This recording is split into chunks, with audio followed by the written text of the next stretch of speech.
Un message, celui reçu par le président de la République, président en exercice de l'Union africaine, de la part du président gabonais, lui demandant son soutien au candidat gabonais à la direction générale de la SECNA.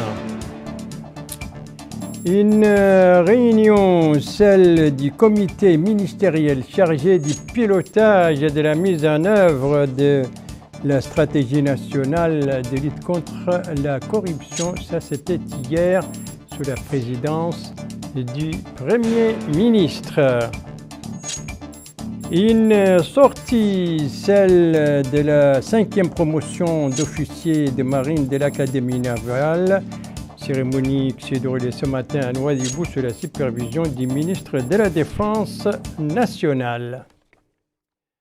Voilà donc pour les principaux titres du journal et c'est parti. Mesdames, Mesdemoiselles, Messieurs, bonsoir et bienvenue à votre 21h30 de ce vendredi 20 septembre 2024. Eh bien, une page diplomatique pour commencer avec cette audience accordée par le président de la République, président en exercice de l'Union africaine, M. Mohamed Ould Cheikh El Ghazouani, a reçu en effet un envoyé spécial du président gabonais.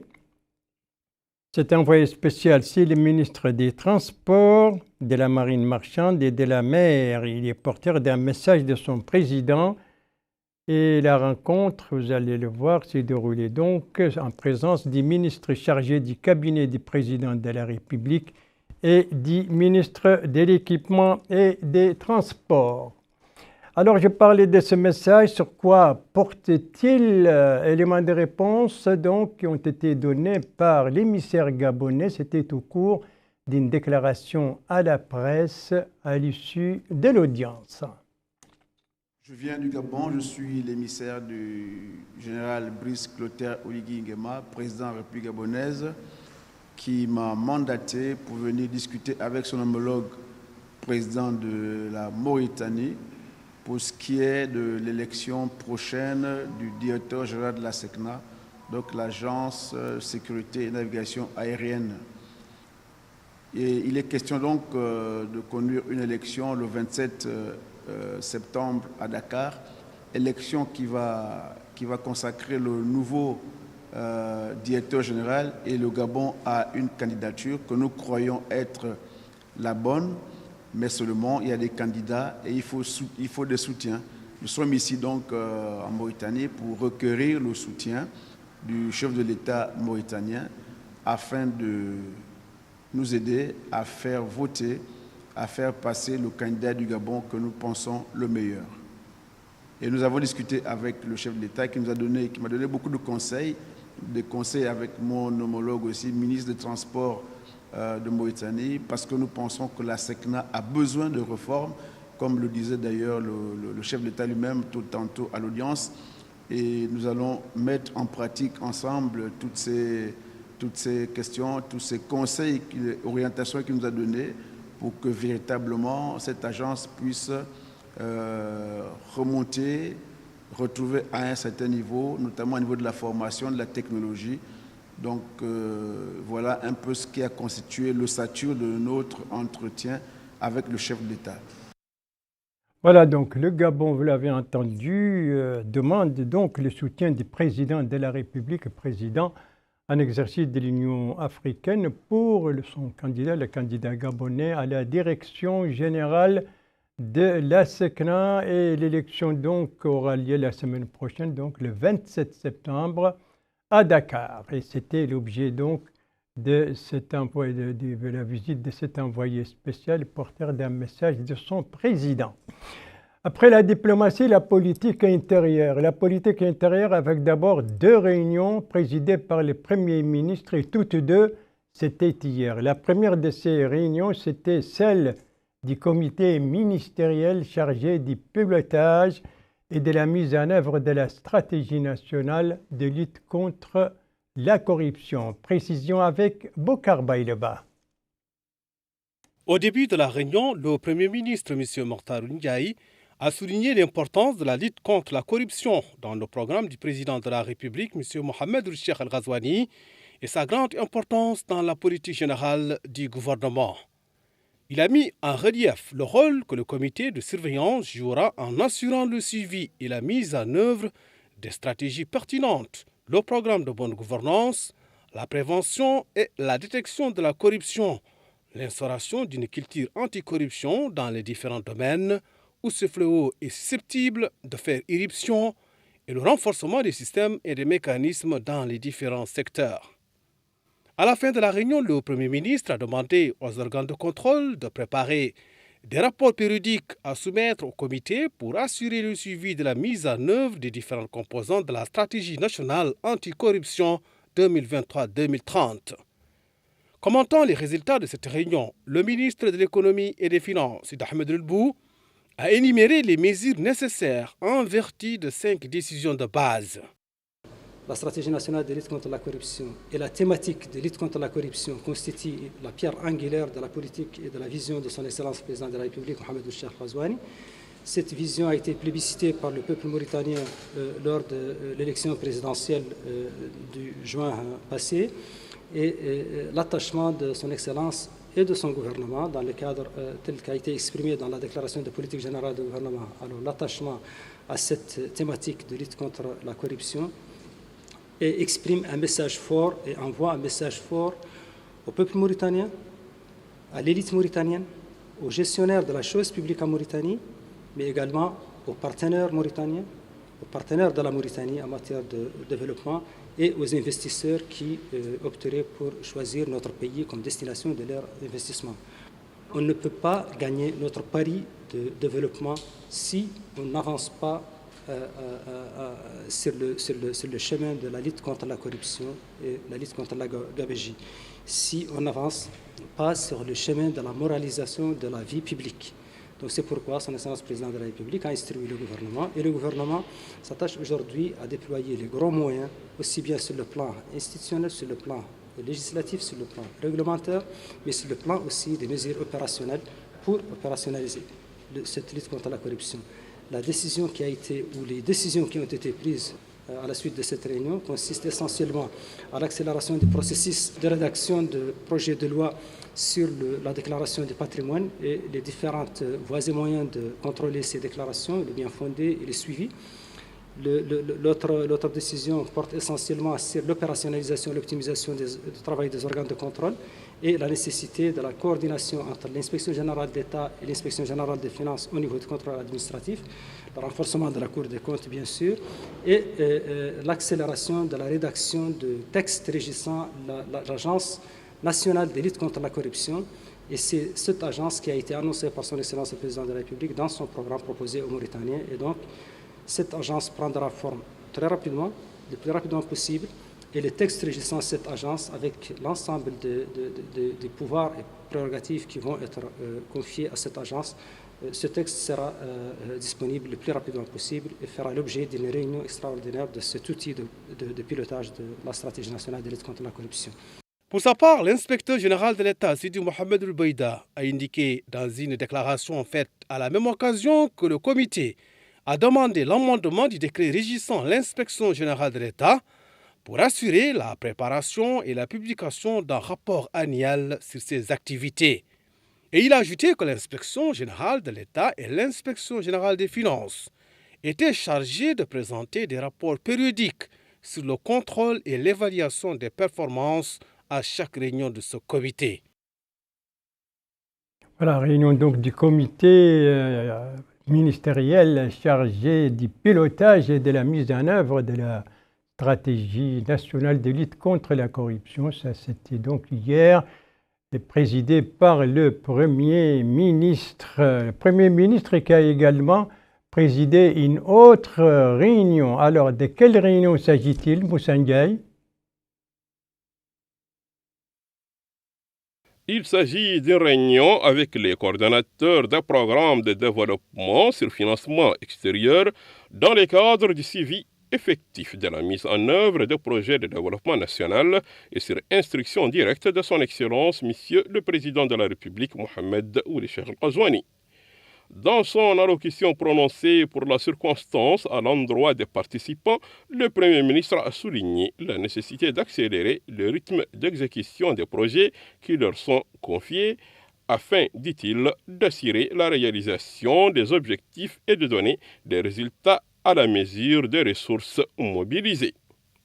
Il a rappelé le faible niveau de mise en œuvre de certains de ces projets et les déséquilibres qui ne peuvent plus être tolérés, compte tenu des facilités administratives, des moyens alloués et autres pour leur réalisation.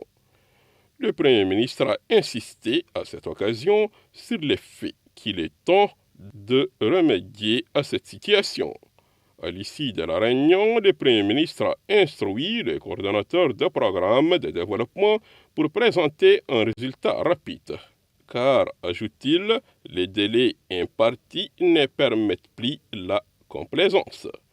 Il parvient donc aux structures qui interviennent de prendre en charge le contrôle, le suivi et l'évaluation hebdomadaire du niveau d'exécution en raison de l'urgence de ces projets et programmes, du fait de leur importance et de leur impact direct sur la vie de la population. Dans le cadre de la nouvelle approche, le gouvernement s'appuiera, a dit M. le Premier ministre, sur un avis étroit et rapproché des différents programmes, et ce, dans des délais très courts, pour suivre les indicateurs d'amélioration des performances et des progrès dans la mise en œuvre physique et financière des différentes composantes de ces programmes, a-t-il souligné. Il y a noté que cette réunion s'est déroulée en présence de M. Mokhtar El-Hussein Lam, ministre chargé du secrétariat général du gouvernement, de M. Sid Ahmed Oulbou, ministre de l'économie et des finances, de M. Fouad Oulmalaini Mokhtar Nesh, directeur adjoint du cabinet du Premier ministre, plusieurs autres responsables et conseillers à la primature. Voilà pour ces deux réunions donc présidées par le Premier ministre et toutes deux, c'était hier donc. Il s'agit de la réunion du comité ministériel chargé du pilotage et de la mise en œuvre de la stratégie nationale de lutte contre la corruption et de la réunion avec les coordinateurs des programmes à financement extérieur. Et toutes ces deux réunions, je le rappelle, c'était bien entendu hier. Elle, par contre, était ce matin. Elle, c'est la cérémonie de sortie de la 5e promotion d'officiers de marine de l'Académie navale. Et tout cela, ça s'est déroulé ce matin à Nouadhibou sous la supervision du ministre de la Défense nationale qui était en compagnie de deux de ses collègues, celui de l'enseignement supérieur et de la réforme de l'enseignement supérieur et de la recherche scientifique et celui de la pêche, des infrastructures maritimes et portières. Précision sur le déroulement de cette cérémonie et les déclarations qui l'ont marqué avec notre correspondant permanent là-bas, Cheikh Al-Hamidi, compte rendu revient en français par Bokar Baïleba. Cette 5e promotion de l'école supérieure des officiers de l'Académie navale de Nouadhibou constituera un ajout qualitatif au cadre humain. Et cette promotion a suivi une formation de qualité, pleine de compétences techniques et de connaissances théoriques et compatible avec les systèmes éducatifs internationaux. La cérémonie a été supervisée par le ministre de la Défense, des retraités des fils de martyrs, Hanna Oul-Sidi, accompagné du ministre de l'Enseignement supérieur et de la Recherche scientifique, Yacoub Ourmaïn, et du ministre de la Pêche, des Infrastructures maritimes et portières, El-Vadir Oul-Sidati Oul-Ahmed Loudi, du chef d'état-major adjoint de l'armée nationale, Mohamed Val Raïs, du Wali Moussaïd Dakhlet Nouadhibou et d'autres autorités. Dans l'allocution qu'il a prononcée à cette occasion, le chef d'état-major de la marine nationale, le contre-amiral Ahmed Saïd Ben Aouf, s'est félicité du soin apporté par le haut commandement des forces armées à doter les forces navales des ressources humaines nécessaires pour assurer l'accomplissement des nobles missions qui leur sont dévolues, à savoir la défense de l'intégrité territoriale, la protection du domaine maritime et la sécurisation des installations vitales du pays. Et il a indiqué que cette promotion représente un apport qualitatif à la marine nationale et que son entrée en service s'inscrit dans le cadre du programme de développement des compétences et de l'expertise. Autre allocution, c'est celle du commandant de l'Académie navale, le capitaine de vaisseau Mohamed Mahmoud El-Hadrami, qui a indiqué que cette année, pour la première fois, l'École supérieure des officiers a formé 9 officiers de la Marine nationale diplômés d'École supérieure des pays frères et amis, dans un cours pratique spécial visant à permettre à ces officiers de s'intégrer dans l'environnement de travail des unités de la Marine nationale. La cérémonie a été marquée par la remise des grades aux diplômés, des insignes remises par la délégation ministérielle et d'autres autorités. La cérémonie a également été marquée par l'hommage rendu à feu le contre-amiral Diop Ibrahima Omar par le chef d'état-major adjoint des armées et par la remise des certificats aux officiers de marine, fruits de leur persévérance, des officiers formés en fonction des spécificités du milieu marin qui exigent compétences, responsabilité, discipline et endurance. Voilà, c'était la cérémonie de sortie de la 5e promotion d'officiers de marine de l'Académie navale. Et c'était sous la supervision du ministre de la Défense nationale, des retraités et des fils des martyrs. Et c'était ce matin donc à Nouadhibou. Lui aussi, c'était ce matin, mais cette fois à Nouakchott. Lui, c'est cet atelier organisé par le ministère de l'Éducation nationale et de la réforme de l'enseignement. Atelier de formation à l'intention des DREN, autrement dit les directeurs régionaux de l'éducation nationale, et formation autour de la thématique, l'approche rationnelle et les supports pédagogiques. Moussa Ndiaye. Cette stratégie nationale de l'intelligence artificielle 2025-2029 s'articule autour de 6 priorités stratégiques et 6 objectifs. Il s'agit ainsi de mettre en œuvre des projets permettant d'activer l'intelligence artificielle dans des secteurs clés, à savoir la santé, l'éducation, l'énergie, la défense, entre autres.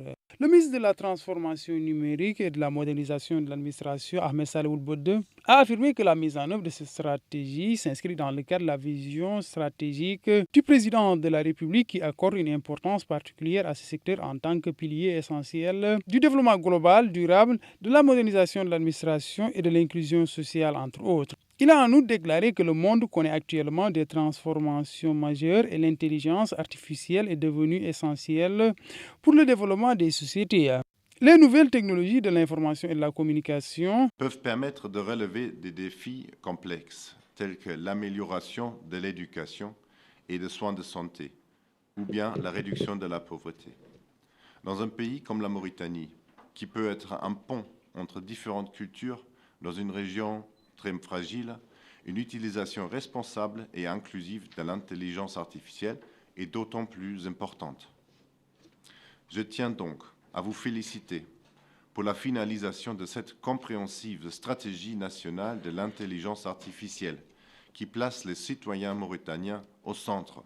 Le directeur de la stratégie et de la coopération au ministère de la Transformation numérique et de la modernisation de l'administration, Thierno Baro, a pour sa part affirmé qu'en marge de ces rencontres, que le monde connaît actuellement une révolution sans précédent, précisant que l'intelligence artificielle comporte des avantages incommensurables, mais peut aussi en outre compromettre la sécurité des utilisateurs et de leur activité un peu partout à travers le monde.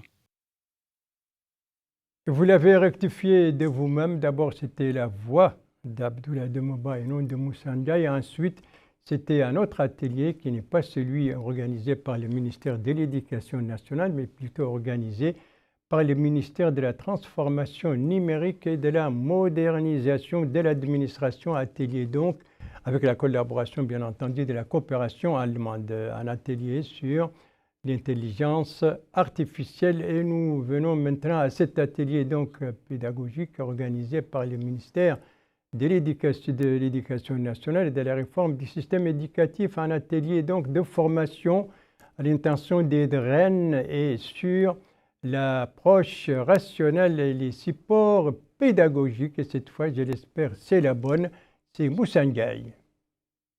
Cette expérience vise à permettre aux élèves d'écrire et de lire correctement à travers des leçons auditives en s'inspirant du modèle traditionnel par lequel les enfants apprennent à lire et à écrire dans des mahadras mauritaniennes.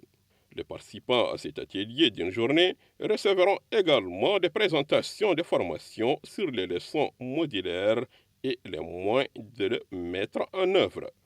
Dans son intervention, le secrétaire général du ministère de l'Éducation nationale et de la réforme du système éducatif, M. Yahya Ouelbouba Taleb, a indiqué que cet atelier s'inscrit dans le cadre de la concrétisation des engagements pris par son Excellence le Président de la République, M. Mohamed Ould Cheikh Al-Qazouani, dans le domaine, dit-il, de l'éducation, en cherchant des solutions aux différents problèmes et déséquilibres qui minent le secteur, étant donné à préciser le secrétaire général du ministère que la loi d'orientation stipule que les élèves doivent posséder la maîtrise de la langue et les compétences de base en mathématiques à partir de la 4e année de l'enseignement primaire. Il est à préciser que la place qu'occupe le manuel dans le processus éducatif en tant que support d'enseignement dans la préparation et la planification de l'enseignement exige de veiller à ce qu'il parvienne aux élèves pour leur réussite. Voilà, les draines donc en formation sur l'approche rationnelle et les supports pédagogiques, c'est l'objectif de l'atelier organisé aujourd'hui à Nouakchott par le ministère de l'Éducation nationale et de la réforme de l'enseignement. Merci de suivre les JTF de Mauritania. La suite du journal avec une clôture, une rencontre, des pluies et des mesures pour faire face à l'eau. La clôture, donc, c'est celle de la première conférence scientifique organisée par la Fédération des sages-femmes de l'Afrique francophone, donc des assises qui ont été clôturées à Nouakchott. Précision avec Bokar Baïleba.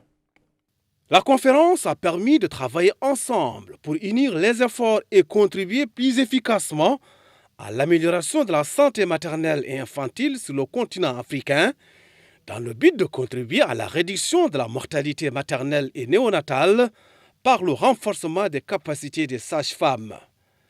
L'occasion pour le chargé de mission au ministère de la Santé, Hamadi Sidir Amin El-Tabari, de souligner que la conférence a constitué une opportunité d'enrichir le débat sur les thèmes présentés, indiquant que les résultats des études et recherches présentées contribueront à éclairer l'opinion publique des pays participants.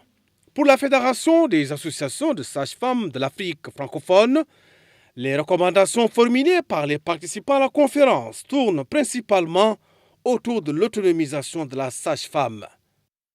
Nous ne pouvons pas sortir ici sans donner une ou deux recommandations phares, parce que l'objectif ici, c'est la science. Et donc notre souhait, parce qu'on veut autonomiser cette profession, dont la définition, comme on le dit, ce n'est pas une profession paramédicale, mais c'est une profession médicale spécialisée. Donc il faut que ce nom sonne dans tous les têtes. La sage-femme est une profession médicale spécialisée. Et dans cette définition, donc, nous souhaitons que ce plaidoyer fort, que nous ayons un laboratoire, une communauté de pratique scientifique des sages-femmes, où on parle de la formation virtuelle des sages-femmes, où on parle de l'harmonisation dans la compétence de la sage-femme, où on harmonise tous nos langages.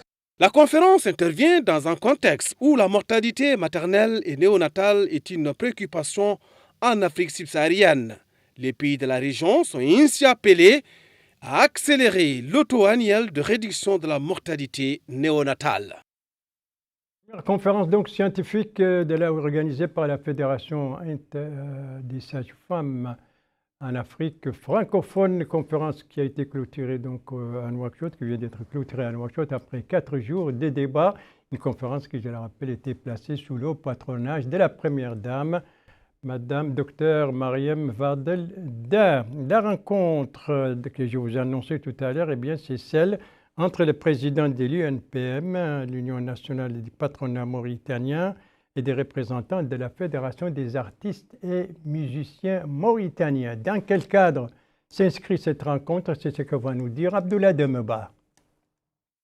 Ces rencontres entre le président de l'Union nationale du patronat mauritanien et l'Union des artistes et musiciens de Mauritanie rentrent dans le cadre de la campagne de l'UNPM pour sensibiliser les acteurs culturels à adopter la charte de la famille, ce qui s'est tenu en présence de plusieurs artistes. Le président de l'Union nationale du patronat mauritanien, Zainel Abidine Ould Cheikh Ahmed, a précisé que cette charte comporte 4 clauses, à savoir sceller les mariages au sein des mosquées en limitant le nombre d'invités afin de préserver la sacralité des lieux, ne pas faire des dépenses extravagantes et hors normes au niveau des lieux de résidence, offrir des cadeaux raisonnables, entre autres. L'objectif de cette initiative, dit le président de l'UNPM, est la construction d'une société à l'aide de normes. Le président de l'Union des artistes et musiciens de Mauritanie, Mahfoud Baba Jidou, a pour sa part précisé que la structure qu'il préside soutient la charte ainsi que tout ce qui est de nature à ériger une famille sur des bases saines. Plusieurs artistes qui ont pris part à ces rencontres ont salué cette initiative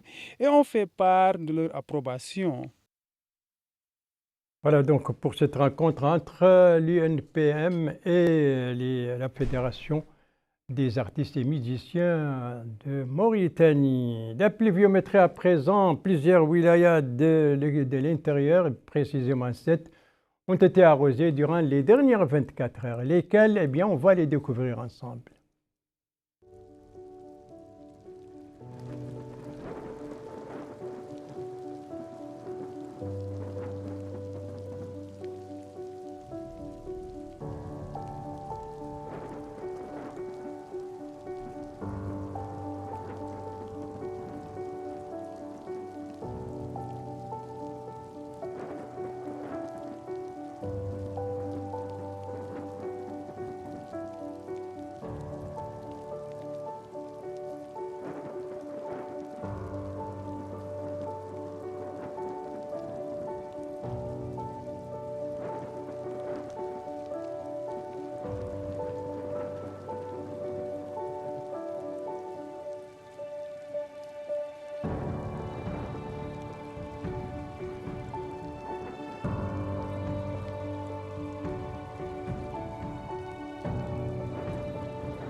Voilà donc, il a plu ces dernières 24 heures Vivi, au Doho, dans la Saba, au Gorgol, au Tagan, au Guidimacha et à Nishiri. Vous le voyez, les barrages bas sont pleins, non sans faire des inondations ici et là. C'est notamment le cas à Zouerat ou à Agjouch, où les opérations de pompage de l'eau sont en cours. C'est ce que nous disent nos correspondants dans ces deux wilayas, donc les Tirs Zemmour et l'Inchiri, dont des reportages ont été revus en français par Abdoulaye Demeba.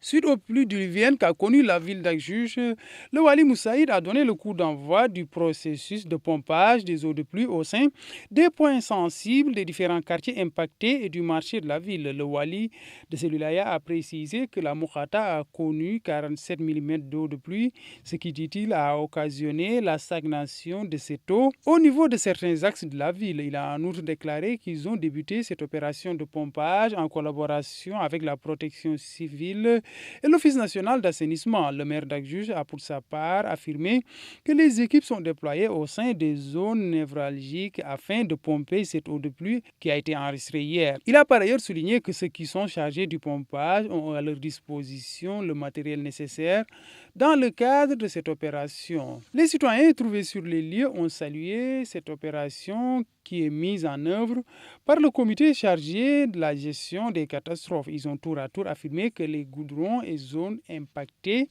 ont reçu la visite des agents chargés du pompage des eaux de pluie. Ils demandent aux autorités compétentes d'user de tous les moyens nécessaires pour libérer ces zones névralgiques de cette eau de pluie. À Zouerat aussi, les autorités administratives ont supervisé la réception des équipements engins et camions utilisés dans le cadre de cette opération d'assainissement et de pompage des eaux de pluie. Ces engins, qui sont fournis par une société privée, seront mis à profit dans l'opération de pompage des eaux de pluie. La réception de ces équipements s'est tenue en présence du Wali Moussaïd, de la wilaya du Tri-Zemmour et du maire de la commune de Zouerat. Voilà, c'est sur ces reportages donc pluviométriques et les opérations de pompage d'eau que se termine ce journal. Merci à vous, madame, mademoiselle, monsieur, de l'avoir suivi. Merci bien entendu aux équipes rédactionnelles et techniques qui ont participé à sa conception. Je vous en rappelle les principales informations. Nous sommes au palais présidentiel qui a abrité hier cette audience accordée par le président de la République à un émissaire spécial du président gabonais venu demander le soutien du président de la République présentant l'exercice de l'Union africaine au candidat gabonais à la direction générale de la SECNA. Ici, nous sommes à la primature qui a abrité hier une réunion du comité ministériel chargé du pilotage et de la mise en œuvre de la stratégie nationale de lutte contre la corruption, une réunion présidée par le Premier ministre.